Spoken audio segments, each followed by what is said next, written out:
fazendo silêncio na nossa mente, para que nós possamos receber tudo que é bom, que Deus vai entregar para nós hoje, através do nosso palestrante, e que seja feita a vontade de Deus. Ave Maria, Mãe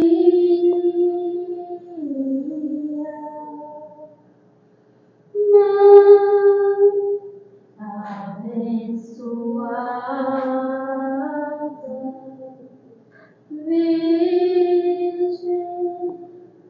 Imaculada,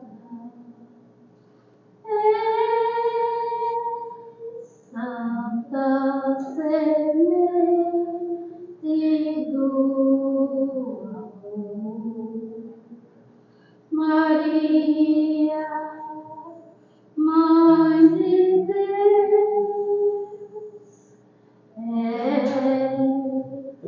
cheia de graça, Santo é o fruto do seu ventre, Jesus.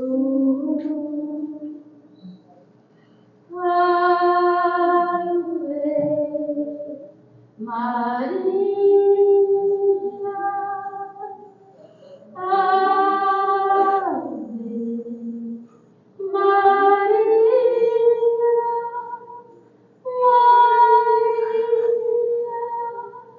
que concebeu amor em Cristo nosso Senhor, Madre generosa, rogai por nós, os pecadores, Mãe querida.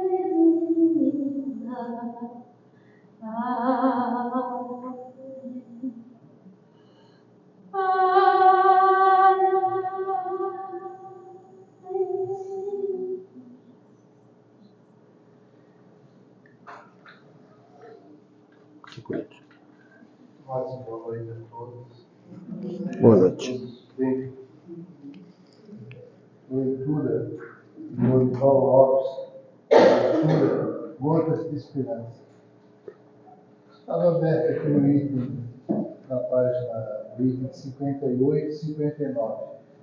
Estava para escolher uma das duas, e como são pequenas, eu vou ler as duas. São tão belas que só vai acrescentar para 58. Como é importante saber usar a palavra. A palavra é dom de Deus. Leva, traz e multiplica o bem. A palavra impensada exige retificação. Pense antes de falar. Com a palavra você constrói ou destrói. Guarde para a hora o assunto e a pessoa certa. Não a utilize para fins falsos. A sua palavra transmite os pensamentos. Cuide, pois, de pensar e falar somente coisas boas e proveitosas. O Mestre Jesus se exemplificou sabiamente. Utilizou-se também da palavra no ministério do amor. A 59 diz assim, é quase que para todos nós. Não temo envelhecimento. A estreita ligação entre envelhecimento e desânimo. Há estreita ligação entre envelhecimento e desânimo. Seu corpo envelhece um pouco sempre que você agasalha o desânimo na alma. Define-se, exaure as forças.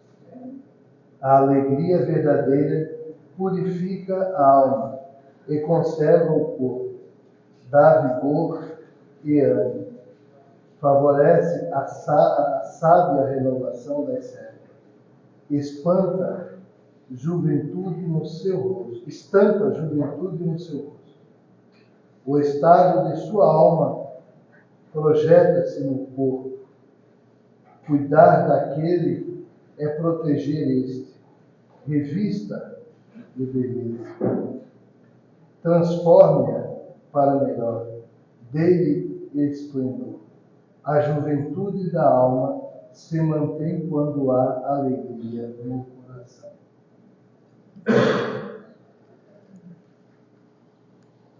Convido agora a todos para cada um, na sua forma, no seu jeito, buscar a sua concentração e levar nosso pensamento ao Deus Todo-Poderoso, Criador de tudo e de todos. Damos graças, Senhor, por ter nos trazido até aqui, nessa noite de conhecimento, nessa noite mágica de bênçãos. Pai nosso, que estás nos céus, santificado seja o vosso nome. Venha a nós o vosso reino. Seja feita a vossa vontade, assim na terra como nos céus.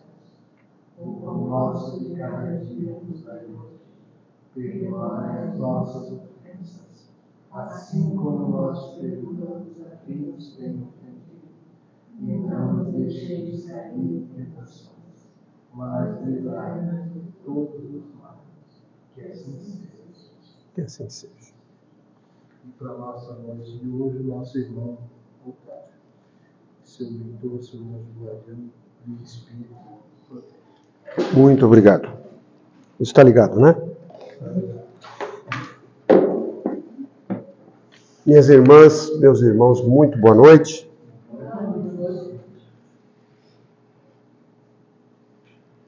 Boa noite. Só apagar essa luz. O assunto da nossa conversa dessa noite é esse que está aqui, Empurre a Rocha, que é uma história que eu vou contar para vocês. Já que foi falado da importância do uso da palavra, eu vou contar uma história. E essa história é sobre um homem que vivia no campo, morava numa casa simples, tinha ali o seu pedacinho de terra, onde ele plantava, cuidava dos seus animais, vivia daquilo, vivia sozinho, acreditava muito em Deus, orava sempre para Jesus, para Deus, para o seu anjo da guarda, e levava aquela sua vida normal de um homem sozinho, solteiro, de vez em quando saindo para algumas festinhas com os amigos, de vez em quando saindo para uma pescaria, e a sua vida assim ia, e sempre pedia ao Pai que o protegesse, que lhe desse aquilo que todos nós sempre pedimos quando oramos, não é? Ocorre que ao lado da sua casa tinha uma grande pedra, mais ou menos como está aqui nessa figura, uma rocha muito grande, que sempre esteve ali. E ele, um dia, ao dormir, fez a sua oração, deitou-se, e no meio da noite sonhou que Jesus apareceu para ele. Mas era um sonho muito nítido, daqueles sonhos que a pessoa nem acredita que é um sonho, é uma realidade que ele está vivendo. E naquele sonho, simplesmente Jesus olhou para ele e disse: meu filho, empurra aquela rocha que está ao lado da tua casa. Ele acordou com aquilo, era um sonho tão nítido, como eu disse, que ele não tinha do que duvidar. Imediatamente se lembrou do que Jesus nos havia dito, que se tivéssemos a fé do tamanho de um grão de mostarda, seríamos capazes de empurrar montanhas, de mover montanhas. Então ele pensou, essa rocha vai ser fácil. Mal o sol surgiu, já estava ele lá fora, com todas as suas forças, empurrando a rocha. Empurrou com todas as forças, mas a rocha não se moveu. Tentou com as costas, com os pés, de novo, aos trancos, com pressão, de todo jeito que ele empurrava, de todos os lados que ele empurrava, a rocha não se movia. Então ele parou e falou, me faltou o mais importante, a prece. Fez uma prece sentida a Deus, a Jesus, para que ele desse forças para empurrar aquela rocha, e continuou. E a rocha parece que não ligava a mínima importância para ele. Ele passou o dia assim, parou para comer, para alguma coisa, e passou o dia empurrando a rocha. E no fim do dia, exausto, mas não derrotado, ele pensou, se Jesus veio pessoalmente para mim, me pedindo para empurrar aquela rocha, tendo dito anteriormente da fé que move montanhas, essa rocha vai se mover. Apenas eu preciso reforçar minha fé. Orou como nunca naquela noite. Foi dormir, acordou novamente ao raiar do sol e se pôs a empurrar a rocha. E a rocha resistia. A rocha não se movia. E empurra, empurra, empurra. E veio chuva, e veio vento, e veio outra noite, e veio outro dia. E ele empurrando a rocha. As pessoas que o conheciam começaram a estranhar, acharam que ele estava ficando louco. Só vinha empurrando aquela rocha.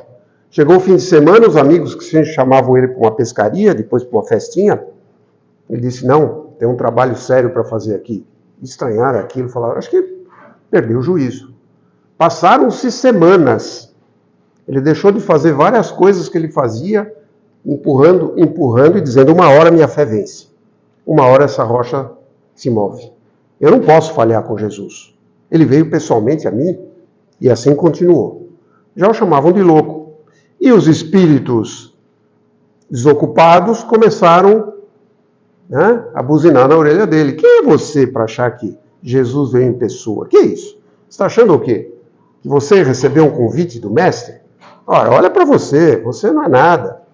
E assim foi. E os amigos o abandonando e a sociedade achando que ele estava louco e as influências espirituais tirando a vontade dele. Foi.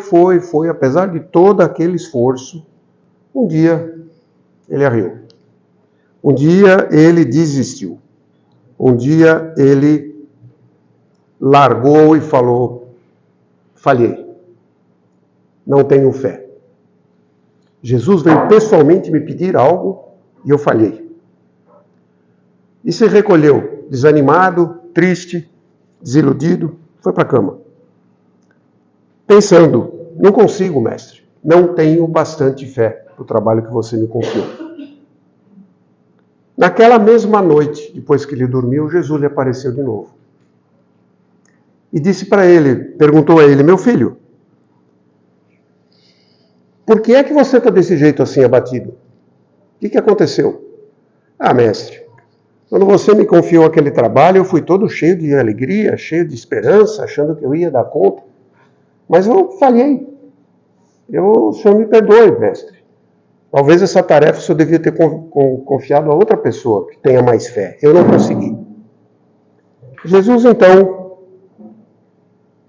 olhou para ele e disse assim, meu filho, quando eu te convidei para trabalhar comigo e te pedi para empurrar a pedra, você o fez. Você foi lá cheio de decisão e empurrou a pedra. E trabalhou duro. Trabalhou duro. Eu te acompanhei por muito tempo. Só que eu nunca te pedi para mover a rocha. Eu te pedi para empurrar. Olhe agora para você. Você não falhou. Olhe os teus braços, a força que você adquiriu. Olhe para tuas pernas, teu tronco, como você se tornou um homem rijo, forte. Olhe a tua paciência. Você muitas vezes não conseguia ficar fixo num trabalho por 1 hora. Você passou semanas sem se queixar fazendo isso. Você deixou de fazer coisas que te prejudicavam para fazer o que eu te pedi. Você não falhou. Teu trabalho era fazer pressão na pedra. A rocha, eu vou fazê-la se mover quando for a hora. Gente, essa história não é uma história espírita. Essa história, ela é de uso comum e é muito utilizada em grupos de motivação por outras religiões. Sempre foi utilizada e talvez até muitos de vocês já conheçam. Só que para nós espíritas ela tem um significado adicional. Porque a rocha que todos nós empurramos na vida, representada por aquelas tarefas, aqueles encargos que nós temos na vida que parece que nunca vão dar resultado, e que nós ficamos esperando um resultado imediato, muitas vezes elas estão na nossa vida não para o resultado, mas para nos transformar.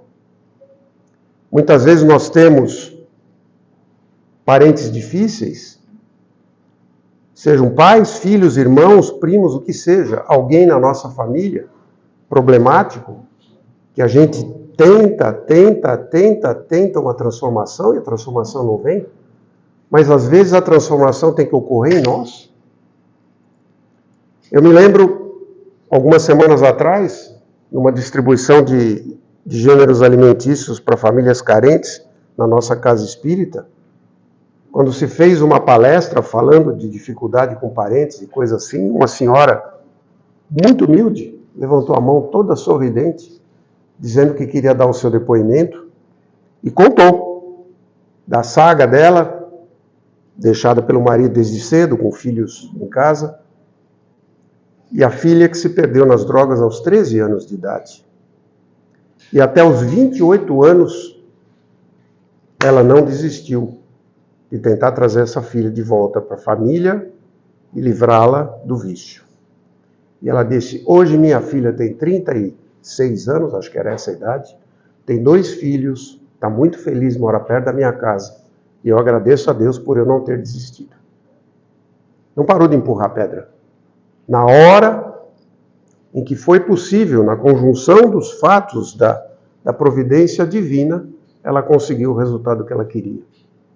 Às vezes a gente tem vontade de largar alguém, ou de fazer com que alguém se afaste de nós, quando na verdade muitas vezes esse alguém é o elemento da nossa transformação. Me lembro da passagem de Joana de Cusa, quando conheceu Jesus. Joana, Cusa era o seu marido, que era assim que as mulheres se chamavam naquela época, né? O seu nome seguido do nome do marido. Então, Joana de Cusa, porque ela era casada com Cusa, um romano poderoso da época, que a tratava muito mal, ela vivia muito mal com ele. Ele era um camarada de índole muito difícil. E quando ela conheceu Jesus e viu aquela proposta do Evangelho, ela falou, mestre, eu vou largar tudo e vou contigo. Jesus falou, não, minha filha, você vai cumprir o teu período com o teu marido. Depois, quando chegar a hora, você vem. E assim fez. Ela ficou até o desencarne de Cusa com ele e depois se dedicou ao trabalho do Evangelho. Mas com certeza, quando ela foi para o trabalho do Evangelho, aquela dificuldade que ela passou com aquele marido a tornou uma mulher muito mais forte, muito mais plena, muito mais consciente das suas capacidades. E assim aconteceu com o nosso amigo da história, porque ele não estava olhando para si, para a transformação que estava ocorrendo nele. Ele queria que a pedra se movesse, porque achou que era isso a tarefa da vida dele. Os Espíritos nos dizem, desde o Livro dos Espíritos, Evangelho, em quase toda a obra de Kardec, está claro que a nossa principal tarefa aqui na Terra é o nosso progresso moral. Claro que para esse progresso moral, em geral, nós o fazemos através do nosso relacionamento com os demais. Praticando o bem, deixando os nossos vícios, mas é a nossa transformação moral. Então, esta historinha que reflete uma transformação física, mas também moral, porque ele se tornou uma pessoa mais consciente do que ele estava fazendo, mais determinado no que ele estava fazendo, é um exemplo disso, de que a dificuldade vem para esse final, para esse fim. Quando eu disse que para nós espíritas tem um significado especial, é porque as rochas que surgem na nossa vida, muitas delas são rochas que nós plantamos em vidas anteriores. E agora elas nos surgem como dificuldades, como expiações, como coisas a serem superadas. E outras nós pedimos para que fossem colocadas no nosso caminho, que são as nossas provas. Porque nós, conscientes dos erros e das falhas que tivemos em outras existências, a gente pede para que certas coisas venham no nosso caminho, porque a gente julga que já está capacitado a superar. O que é uma prova, no sentido comum que nós usamos? É algo que você estudou com colegas, com livros, com consulta, com professor, fez exercícios de toda forma, até o momento que você diz assim, está pronto para a prova? Estou. E aí você deixa os livros, deixa os colegas, deixa os cadernos, deixa tudo e vai demonstrar que você aprendeu. Assim são as provas da vida. Quando a gente se conscientiza dos erros do passado, das necessidades de avanço que nós temos, a gente topa uma nova encarnação com o auxílio dos benfeitores. Eles dizem, nós vamos colocar essa pedrinha aqui, essa pedrinha aqui e essa aqui, tá bom? Você fala, tá bom. Eu tenho certeza que dessa vez eu supero. E aí vem o livre-arbítrio, né, meus irmãos? Às vezes sim, às vezes não. Mas provas são as rochas que nós pedimos para que viessem na nossa vida ali na frente. E assim, entendemos que a fé não é uma resignação passiva. Quer dizer, eu tenho fé, então tudo que é de bom vai me acontecer. É uma confiança ativa. Empurrar a rocha, mesmo sem ver os resultados imediatos, é agir com fé, trabalhar com esperança, ter perseverança no bem. Mesmo quando parece que nada está se transformando. Nós temos muitos exemplos, né, Opa, perdão. Não era disso aqui. Nós temos vários exemplos na nossa vida de rochas que a gente tem que empurrar. Eu falei de casos familiares, mas muitas vezes nós temos as pedras ou rochas das nossas limitações pessoais, que a gente tenta superar ao longo da vida e às vezes parece que não vai. Né? Aquele sonho que a gente tem de atingir alguma coisa e parece que tudo vem contra. Talvez não seja mesmo para a gente atingir aquilo que a gente quer. Mas o esforço naquela direção é que vai nos dar o preparo para que numa próxima existência nós estejamos preparados para aquilo. Muitas vezes a gente se frustra com o nosso trabalho porque julga ele tão monótono, tão repetitivo e tão sem sentido muitas vezes, tão mal pago ou mal reconhecido, até o nosso trabalho doméstico, quando não é um trabalho remunerado. Quantos falam, ninguém me dá valor pelo que eu faço, ninguém olha para mim? E queremos o reconhecimento, mas talvez o reconhecimento não seja o objetivo. Talvez esse trabalho humilde, repetitivo, cansativo, monótono, seja o que nós pedimos para bater nossa vaidade, nosso orgulho, nossa soberba, nossos erros do passado. Eu disse talvez, porque ninguém de nós aqui conhece em detalhes os seus planos de reencarnação. Mas os fatos que acontecem na nossa vida devem ser observados como uma indicação do que pode estar nos acontecendo. Às vezes, as limitações são físicas. A gente já vem com problemas na nossa vida que a gente sabe que vai ter que se cuidar em alguns aspectos a vida inteira. Não é? E você passa a vida inteira cuidando, sabendo que aquela doença não vai sair daí. Aquela rocha não vai se mover. Mas vamos fazer o quê? Desistir? Não. Desistir jamais, não é? Nós temos alguns exemplos nos evangelhos, né?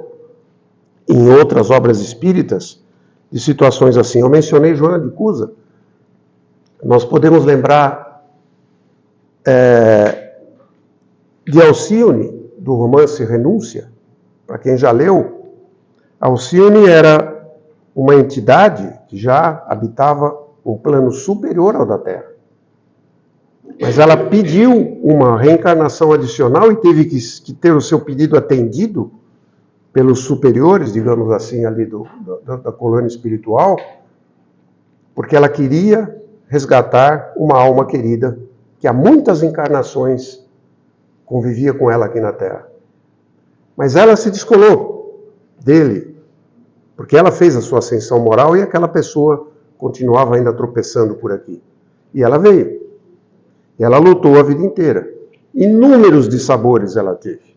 Inúmeros. Não conseguiu o resgate daquela alma. Não como ela queria. Porque ao final, Aquele espírito, então, um rapaz, um homem, continuou tropeçando no seu orgulho, na sua vaidade e não conseguiu o resgate que ela queria. Mas quando a gente lê a história e a gente vê a quantidade de pessoas e de situações que ela conseguiu ajudar e transformar através daquela decisão, a gente vê que o objetivo que para ela talvez fosse o principal, acabou não sendo. Muitos outros foram muito mais beneficiados por aquilo, inclusive antigos oponentes dela em outras vidas, que se encontraram no seu caminho, graças àquilo ali.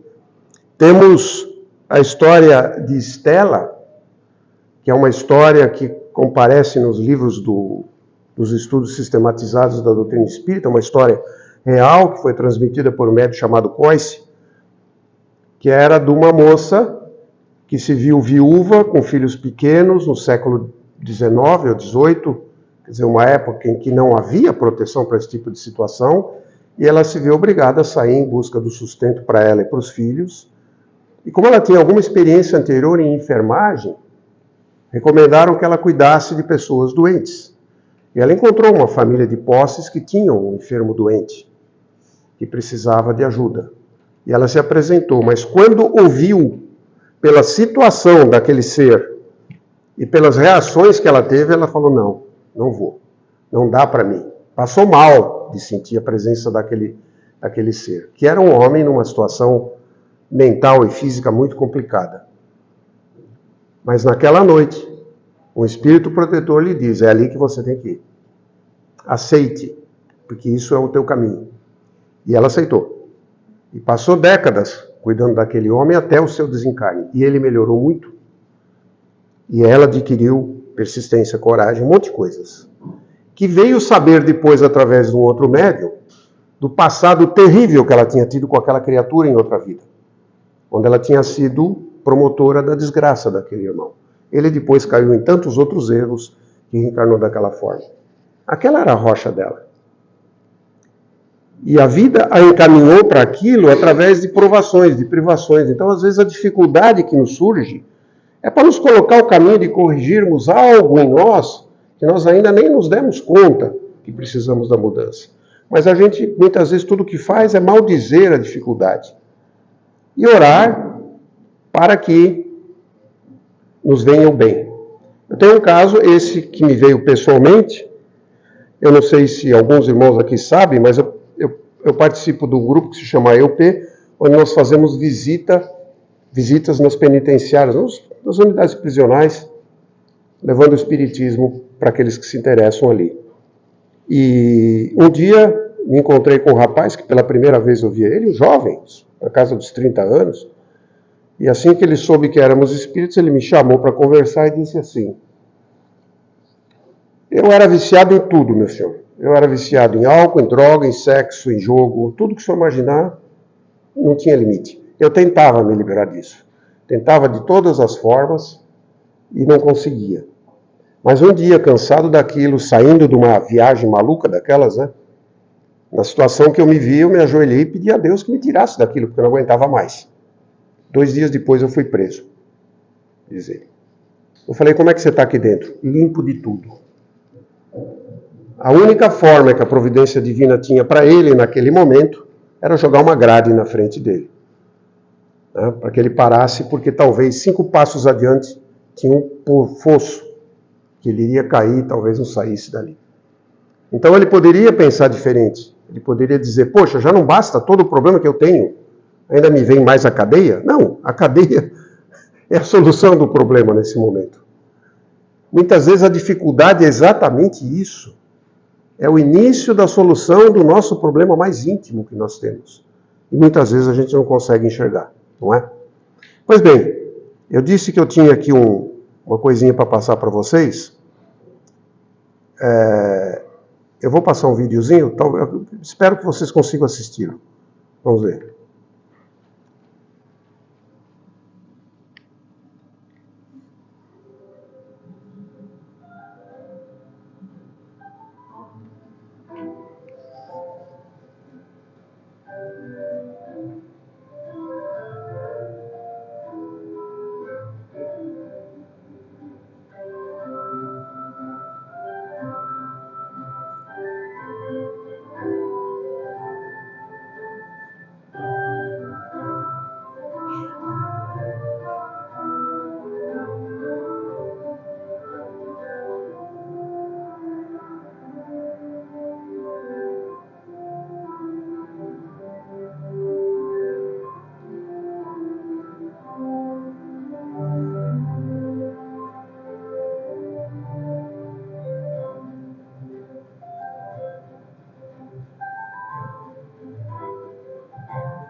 Não sei se vocês já ouviram falar dessa associação,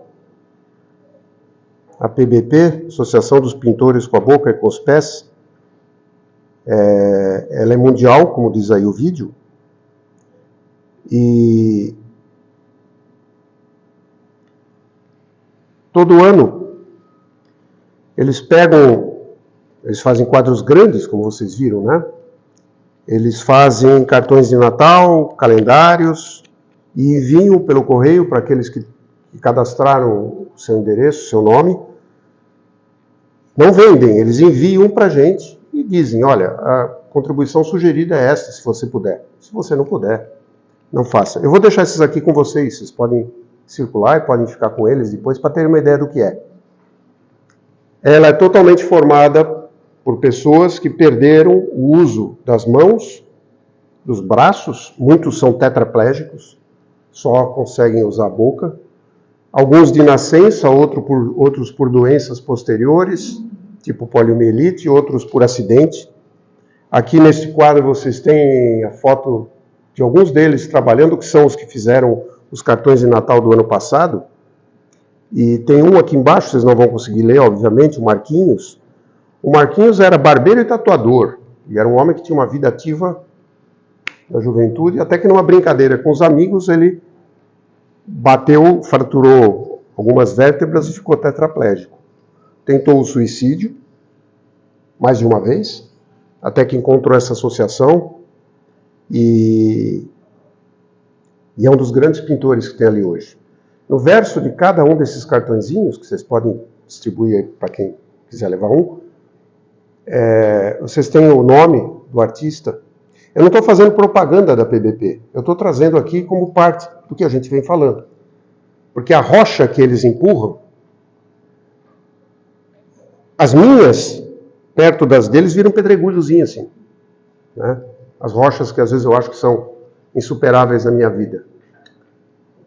Então, é muito inspirador quando a gente olha pessoas, e assim, aqui tem histórias e histórias, tem gente aqui que tem quadro exposto no Louvre, tem gente aqui que ganhou prêmios internacionais de pintura, passaram anos até atingir essa habilidade, esse talento, e mais de um caso aqui, eles não são espíritas, não são de origem, não tem vertente religiosa nenhuma esse grupo, mas alguns pintores do grupo são espíritas e alguns já tiveram comunicações relatando as suas vidas anteriores.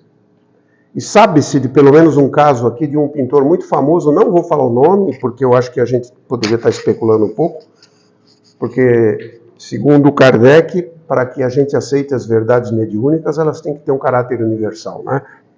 Mas alguns aqui já receberam comunicações identificando o grande pintor conhecido, renomado, que foi em outra vida, porém, fora do âmbito artístico, tinha questões muito complicadas em suas vidas e acabou com uma reencarnação como essa. Como eu disse, né? Muitas pedras que aparecem na nossa vida hoje, nós plantamos em outras épocas através de atitudes menos felizes. Então, podem circular e eu não sei se eu trouxe o suficiente para todos, talvez não, mas posso depois conseguir mais. Todo ano eles mandam pacotinhos disso para a gente.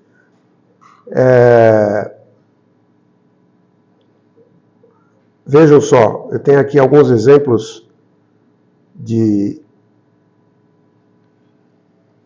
Acho que esse cartão até eu trouxe uma cópia dele.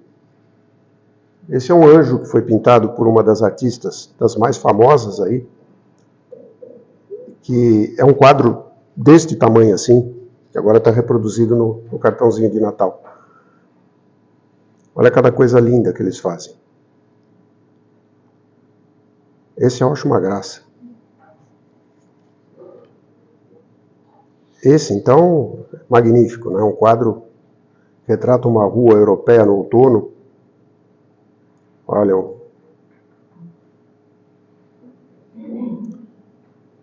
esse é meu favorito. Esse da menina com as galinhas tem uma luz, uma coisa incrível. Então, eles são um segmento de pessoas que conseguiram entender o significado de carregar, porque eles eles sabem que vão desencarnar assim. Muito doloroso para aqueles que já tiveram o uso das mãos e das pernas e perderam. Outros nunca tiveram. Outros nasceram assim, outros tiveram poliomielite muito pequenos e sabem que isso não vai mudar. E também, como eu digo para os nossos amigos ali privados de liberdade na cadeia, muitas vezes, que eles vêm lamentando os erros e falando do período longuíssimo para eles, que vão ter que passar presos. E eu digo para eles, isso é sua rocha, você não vai mudar o sistema penal. O sistema penal vai continuar sendo o sistema penal. Mas você pode sair daqui melhor do que você entrou. Como é que você vai encarar de empurrar essa rocha? Você quer sair pior, derrotado, ou você quer sair melhor? É uma escolha de cada um de nós, não é? Então, quando vierem as dificuldades, vamos pensar que nem sempre Deus deseja que a gente mude o que está em torno de nós. Se eu estou com um sério desentendimento em família, por exemplo, ou com um ou com algumas pessoas, a primeira tentativa nossa é orar para que eles mudem, né? A gente acha que o problema são os outros, mas talvez a única coisa que deve resultar disso é a nossa mudança interna, na tolerância, na paciência, no perdão, no altruísmo. Deus nem sempre deseja que mudem as coisas em torno de ti. Muitas vezes o único efeito desejado é tua mudança interna. O resultado externo virá a seu tempo, quando estivermos prontos, que pode ser nesta vida ou talvez numa vida futura. Jesus disse para o personagem da nossa história, o teu trabalho era continuar fazendo pressão. A pedra vai mudar quando eu achar que tem que ser mudada. Portanto, meus irmãos, a mensagem que eu trago para vocês, resumida nessa história e nessa lembrança desses irmãos que fazem esse trabalho tão bonito, empurremos a nossa rocha todos os dias com coragem e confiança, porque todos nós temos essas pedras na nossa vida. Confie e segue, Deus moverá o necessário a seu tempo, no tempo de Deus, não no nosso tempo. Muita paz a todos nós, muito obrigado pela atenção e desejo a todos uma noite de muita tranquilidade.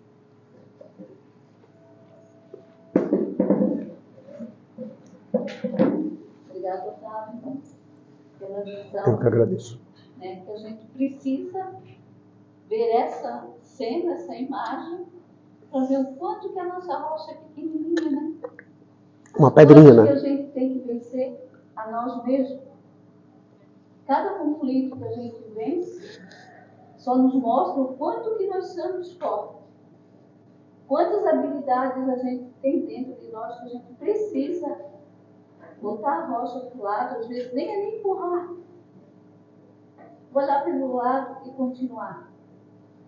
Deus sempre vai ter, sempre vai dar uma oportunidade para nós, diante das nossas habilidades, diante daquilo que nós acreditamos, e a gente sempre precisa olhar para o outro, que a gente tem o hábito de olhar que a grama do outro é mais verde e não é.